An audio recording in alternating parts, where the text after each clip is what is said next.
guys, same as usual. Dito na naman ako, magbe-breakfast ito. Ito na lang ng kere. Bago ako mag-umpisa dito sa kusina, kakain muna. Kain tayo guys!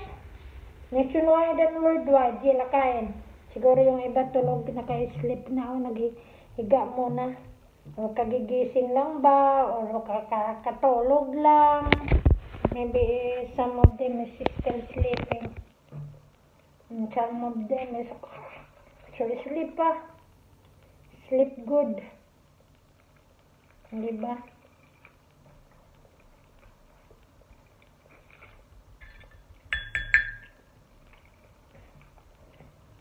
At saka yung iba naman nagtatrabaho, ako ito, nagkakain muna ng breakfast.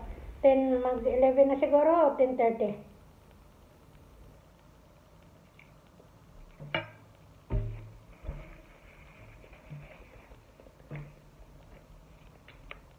Bago umpisa.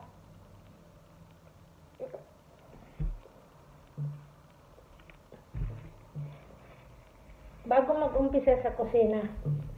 Pagkatapos mag-umpisa sa kusina, doon na naman ako sa kwarto muna ni Madam. Kasi magpalit ako ng bedsheet. So, kumbaga tinanggal ko muna lahat para naman amoy ba. Hindi pa agad na ginawa ko, nilagyan agad ng para hindi masyadong yung amoy.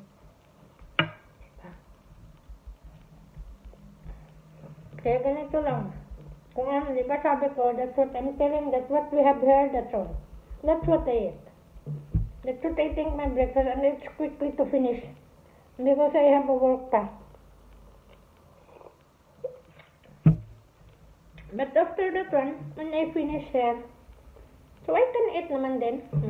I can eat this, today my dinner is just cake. Where's my cake? Ayan o. Ako lang yan kumain. Yun lang yung yun lang yung dinner ko. At saka tanghalian, lunch, ewan ko.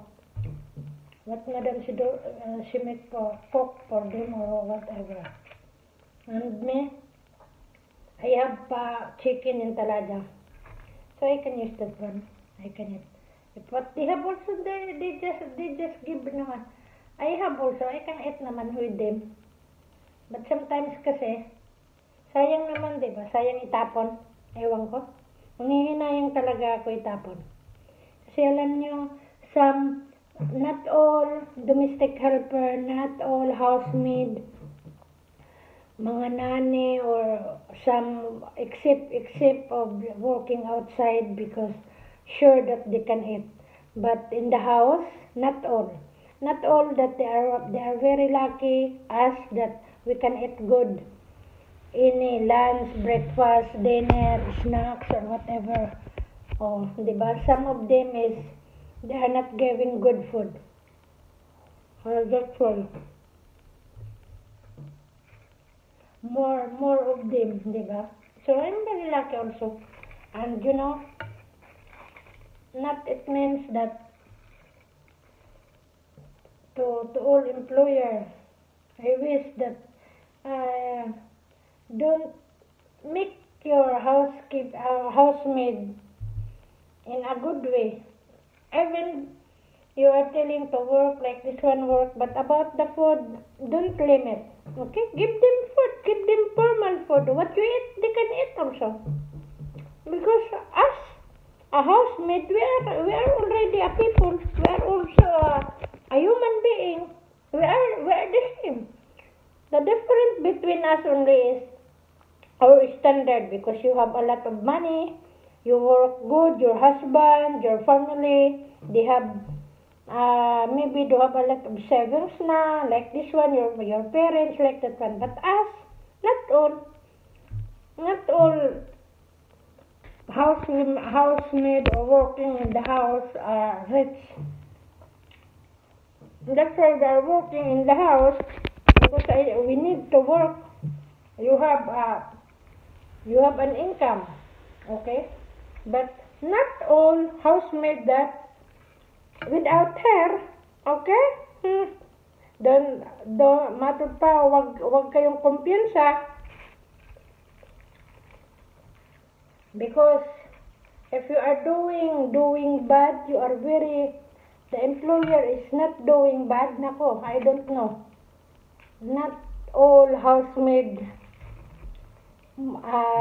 like this one, 100% more than percent ang patient. Okay? That's why some mga housemaid, they can do bad because of the employer also. And some also housemaid, you must be good. Because if you are doing good also, the employer also will become bad. Especially their children. Okay? Thank you again. Thank you. Almost I finished na the one salmon. So, yeah, thank you. And bye-bye. God bless us all and take care. May fish. Bagwa pa muna tayo, aray ko. Asan na ba yun? Laging ingat, and ingat. Take care. Thank you very much. Love your parents, love your family, love at all, love yourself, and have a nice day to all nationwide and worldwide, okay? And to all your employers, okay? Families to families, to much na. Nationwide nga and worldwide na eh. Para general na yun, lahat-lahat na yun. Hindi na naman ako makakapag salita ng maigi. Kasi nga hindi maganda yung ano ko. Okay? Lela, bye-bye. Bye-bye.